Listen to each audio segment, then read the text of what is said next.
Yeah, that actually goes right into something else I wanted to ask you about, which is you mentioned you felt like you couldn't eat anything. And then we've talked about now you don't worry about that anymore. But there's that Yeah. gap of like, how did you get to that point? And I can just imagine if I was in your situation before, how overwhelmed I would feel and hopeless, honestly. And so I would love to hear more about like your journey figuring out what you can eat to this point where you said you can cook your food and don't even think about it anymore. Yeah, well, I will say I love cooking. I actually helped with the what was called the barbecue science class. I helped teach that at Ohio State. So I also helped other people learn how to cook.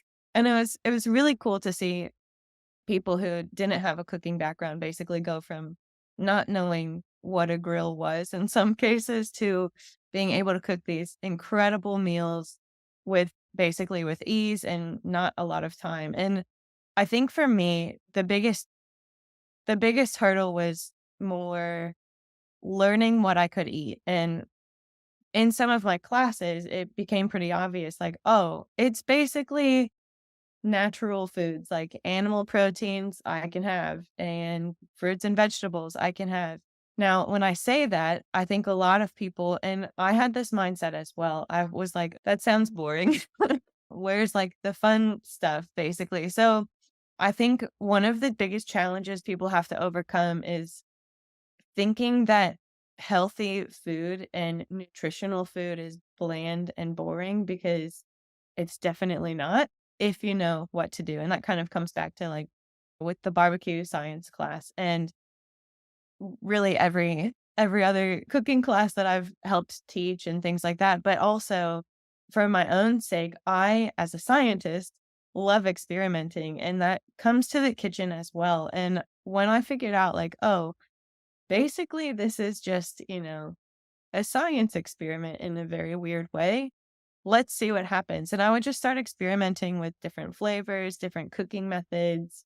And because I'm, getting the PhD now, my time is pretty limited. So when I came over here, I was like, how do I make these really high quality, delicious, but also nutritional meals in not a lot of time and actually make them taste good? Because everyone I feel like there's a stigma around gluten-free food as well, where they're like, "Ugh," "That's probably gross."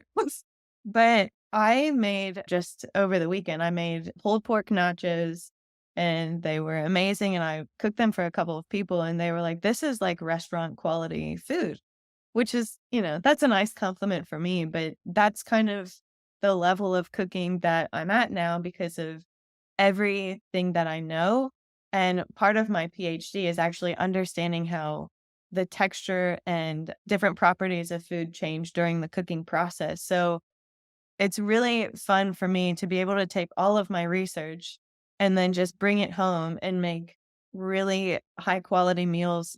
And then also, like for me, knowing that the food that I'm making with my own hands is nourishing myself and my family. It's such a gift. And I think one of the biggest things if someone's struggling with, under eating or overeating even, understanding that the food that you eat is a gift and it really is basically building your body from the inside out. So you want to ask yourself, is the food I'm eating helping me or is it hurting me? Is it causing problems or is it bringing me towards, a healthy life? And just having that sense of gratitude for everything you eat is really, I think, really important and really powerful as well.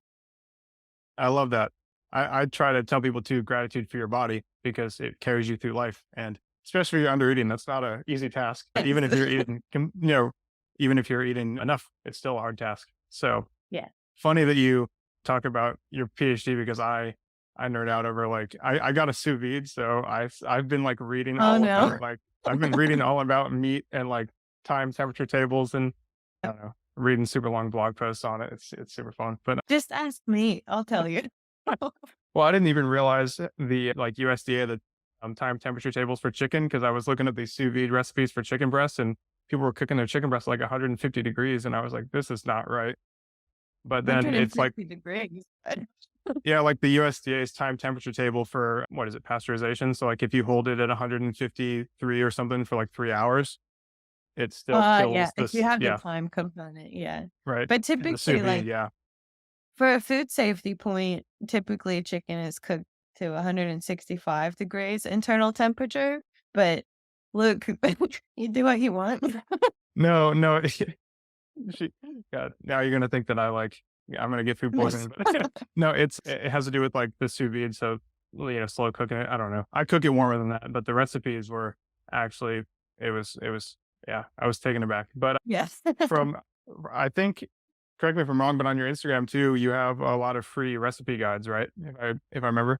Yeah, I think it should be there, but it's basically because I was asked so many times, because sometimes I post pictures of the food that I eat, and people are like, "There's no way that that's gluten-free," and I'm like, "Well, obviously it is because I ate it." But people have asked me so many times, they're like, okay, if you're eating it, it's healthy, it's nutritional, but it also probably tastes good. Can I have a few recipes just to try?" So I think the recipe guide that I have on my Instagram is 7 7 dinner recipes, and it's basically trying to show people that healthy cooking can really be easy because all of these recipes can be made in 40 minutes or less, and they just taste so good. Like, I have them on my weekly menu. I basically rotate through a bunch, but all of the recipes on that guide on Instagram are at least one of them shows up every week just because it is so good and it's so easy to make at the end of the day. I'm gonna go download it. Yeah. I'll put it in the show notes too, but being mindful of your time as you are, a PhD student, have a ton to do. Is there any other big topics you wanted to discuss? I feel like we covered quite a bit today, but yeah, if you have any questions in the future, don't hesitate to reach out, please, because this is also a really nice opportunity for me to kind of break away from my PhD schedule. So I really appreciate the opportunity to talk with you today and all of your audience.